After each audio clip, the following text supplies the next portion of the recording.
Ici l'évangéliste Mario Massicade qui vous accueille aujourd'hui à la production de ces nouvelles capsules vidéo intitulées « Les actualités prophétiques ». Bien sûr, nous allons parler de prophétie biblique parce qu'en fait, la Bible en parle énormément. On dit même qu'un tiers environ de la Bible, ce sont des paroles prophétiques et la plupart de ces paroles prophétiques concernent les derniers jours, la fin des temps. Alors, c'est vraiment très important parce que nous réalisons de plus en plus, évidemment, par les signes que nous voyons autour de nous, que nous sommes vraiment rendus à la fin et que le retour de notre Seigneur Jésus-Christ est vraiment proche. Alors, nous allons parler au sujet de nombreuses prophéties qui nous sont données dans la parole de Dieu, des prophéties qui se sont accomplies et qui prouvent hors de tout doute que la Bible avait raison, et d'autres prophéties, bien sûr, qui ne sont pas encore accomplies, mais qui sont sur le point d'être accomplies ou s'accompliront bientôt. Nous allons parler de toutes ces choses dans ces différentes capsules vidéo que nous allons produire. Nous allons parler aussi, évidemment, des actualités prophétiques, des événements qui se passent autour de nous et qui nous disent que, encore une fois, Jésus est vraiment proche et son retour est certain. Et nous allons parler, évidemment, des événements qui se produisent et qui sont en train de se produire dans ce monde. Et vous savez, ce n'est pas mal de regarder à ces choses-là parce que Jésus lui-même nous a dit « Quand vous verrez ces choses commencer à arriver ». Mais pour voir les choses, il faut regarder, bien sûr. Et puis, ça nous indique également où nous sommes rendus dans le temps et comment le retour du Seigneur Jésus-Christ, encore une fois, est proche de nous. Par exemple, présentement, le Moyen-Orient est vraiment agité et troublé et il y a des menaces d'embrasement vraiment globales dans toute la région du Moyen-Orient. Et encore une fois, ça nous rappelle que le Seigneur Jésus-Christ a promis de revenir et il nous a donné de nombreux signes dans sa parole afin de nous prévenir justement de la proximité de son retour. Et comme je le dis souvent aussi, s'il n'y avait qu'un seul verset dans la Bible qui nous confirme le retour du Seigneur Jésus-Christ, le verset dans l'évangile plutôt de Jean, dans le 14e chapitre et au 3e verset, serait suffisant parce que ça dit ceci. Lorsque je m'en serai allé, et bien sûr c'est Jésus qui parle, lorsque je m'en serai allé et que je vous aurai préparé une place, je reviendrai, a-t-il dit, et je vous prendrai avec moi afin que là où je suis, vous y soyez aussi. Alors, ça vient de la parole même du Seigneur Jésus, ça vient de la bouche du Seigneur Jésus. Il a dit, je m'en vais vers mon Père, je retourne là-haut dans le ciel, mais, dit-il, lorsque je vous aurai préparé cette place, je reviendrai. Alors, nous sommes certains, si Jésus lui-même a dit, je reviendrai, qu'il reviendra. J'enseigne dans le domaine de l'eschatologie depuis de nombreuses années, mais honnêtement, je n'ai jamais vu une époque où nous voyons de nombreux accomplissements prophétiques se succéder, se produire vraiment très rapidement. Comme récemment, il y a quelques jours à peine, l'Iran a répondu à l'attaque d'Israël sur ses installations en Syrie. Et c'est vraiment la première fois que l'Iran osait attaquer directement Israël. Et ils ont fait ça parce que c'était en représailles, bien sûr, à ce qu'Israël avait fait en Syrie sur leurs installations. Et cette attaque a été bloquée à 98% par les systèmes de protection que, bien sûr, ils ont en Israël. Et la riposte d'Israël a été vraiment très bien ciblée et ils ont frappé non loin des installations nucléaires iraniennes, mais dans des endroits isolés vraiment où il y avait peu de dommages qui seraient causés.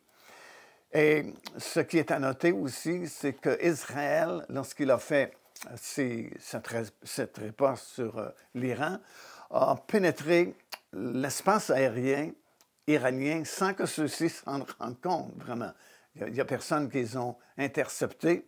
Ils ont facilement entré dans l'espace aérien iranien pour faire les frappes.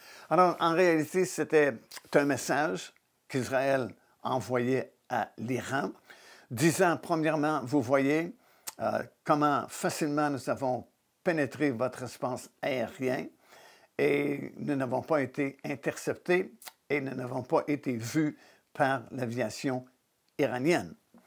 Deuxièmement, c'était un message qui disait aussi, nous aurions pu détruire beaucoup de choses ou faire de nombreux et grands dommages aux installations nucléaires qui sont vers le sud de l'Iran. Et troisièmement, le message voulait dire en conclusion, ne jouez pas ce jeu avec nous parce qu'il y aura des conséquences et des dommages très graves pour vous. Parce qu'effectivement, la capacité militaire israélienne est supérieure à celle de l'Iran, bien sûr. Cependant, nous savons qu'Israël n'en a pas terminé avec l'Iran, parce que d'une part, on sait que l'Iran est à la solde de tous ces proxys qui sont autour d'Israël, comme le Hamas, le Hezbollah et plusieurs autres groupes qui sont engagés vraiment par l'Iran pour troubler Israël. Et ce n'est pas terminé puisqu'il y a une autre grande prophétie dont nous parlerons de façon plus détaillée un peu plus tard dans ces capsules vidéo, justement. C'est la fameuse bataille de Gog et Magog qui est décrite. Et en fait, c'est la bataille ou la guerre, si vous voulez, qui est la plus décrite dans la parole de Dieu, où il y a le plus de détails. C'est vraiment donné de façon détaillée, comme nous allons le constater un peu plus tard dans nos rencontres. Et dans cette grande prophétie, qui n'est pas encore accomplie, mais nous réalisons que nous sommes de plus en plus proches de son accomplissement parce que nous voyons tous ces autres signes s'accomplir autour de nous. L'Iran est mentionné, croyez-le ou non. Elle est mentionnée sous son ancien nom, la Perse. Alors autrefois, l'Iran s'appelait la Perse. Et la Perse d'autrefois a eu beaucoup de relations, curieusement, avec Israël. Et c'est même un certain dénommé Cyrus qui était à la tête de la Perse, l'ancien nom de l'Iran moderne, qui avait donné l'ordre de reconstruction, imaginez-vous, du temple qui avait été détruit par l'invasion babylonienne il y a très longtemps. Et c'est lui, Cyrus, qui avait donné l'ordre aussi de rebâtir la ville de Jérusalem, qui avait été grandement détruite aussi par les Babyloniens. Alors, il y avait une relation quand même agréable, si vous voulez, entre l'Iran ou la Perse, comme ça s'appelait autrefois, et Israël. Mais de nos jours, bien sûr, tout a changé et puis c'est un des ennemis les plus féroces contre Israël qui profère des menaces publiquement, qui désire non seulement faire la guerre à Israël, mais détruire entièrement Israël et, comme ils le disent, le pousser dans la mer pour qu'il ne revienne plus jamais. Alors, je dis ça parce qu'on entend de plus en plus parler du conflit entre l'Iran et Israël.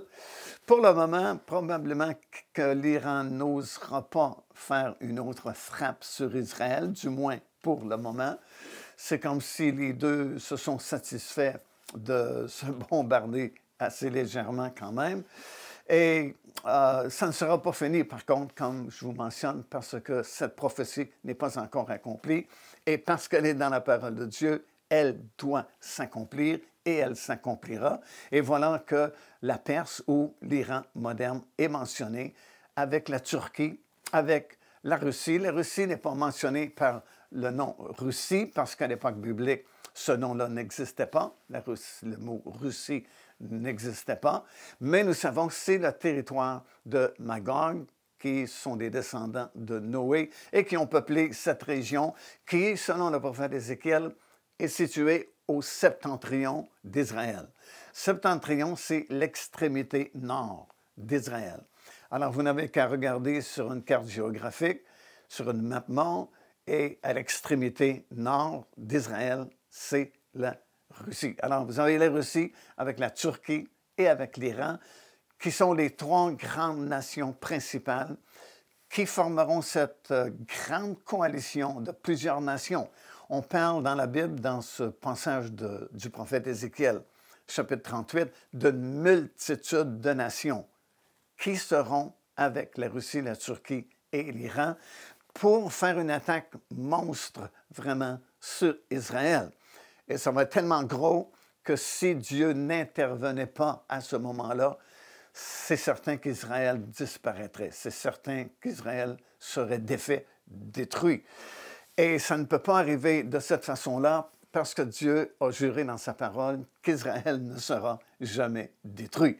Alors c'est pourquoi il interviendra de façon vraiment spectaculaire, comme nous parlerons un peu plus tard dans cette série d'enseignements.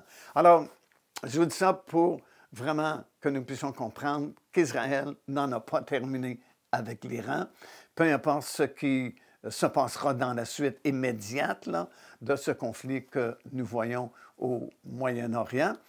Et un jour, il y aura cette grande coalition de nations qui descendra sur Israël et qui voudra détruire le peuple juif. Mais Dieu interviendra, comme j'ai mentionné, et nous en parlerons de façon plus détaillée un peu plus tard.